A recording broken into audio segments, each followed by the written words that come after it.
Hi, I'm Joyce Degenfelder, hair and makeup designer for Seattle Opera. Today we're doing a preliminary makeup on John Rallier for Don Quixote, and Shelby Rogers will be our principal hair and makeup artist on this. Well, this is like a first fitting. We're experimenting. We're experimenting today, and it's like a first fitting rather than an actual dress rehearsal. The process for beginning makeup, I talked to the director about the show and about the feelings of the show and what the main ideas are for the characters.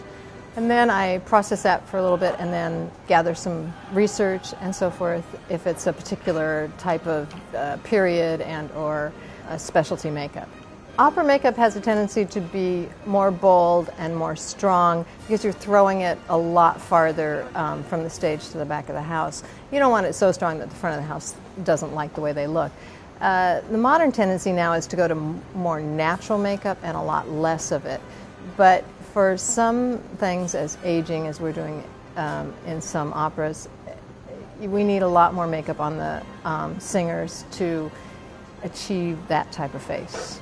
I'm trimming off the lace of the mustache I just made for John so that when we glue it on his face it just doesn't have all that extra lace on it.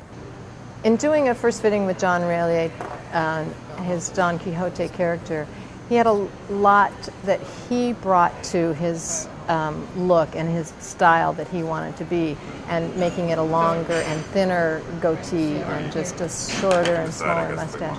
Things that he wanted to bring the character to in reading his eyes. You want to make him feel. Yeah, I don't have any kind of, just in light of the character and his madness, I don't want to pull the attention away from the eyes too much. My conversation with the director on her first look at Don Quixote's hair and wig is that it just looked too coiffed. Always a tendency in opera, I think, to have hair that looks too coiffed. I really try to get it real, but sometimes that doesn't happen. And then Linda also talked about adding more age with adding more aging lines to John's face. John Rallier has a very youthful look, and he's very robust. So aging him to a situation of Don Quixote being at least 50 years old is a little tricky, and will have to be done a little bit with that highlight and shadow light situation that we'll try to achieve.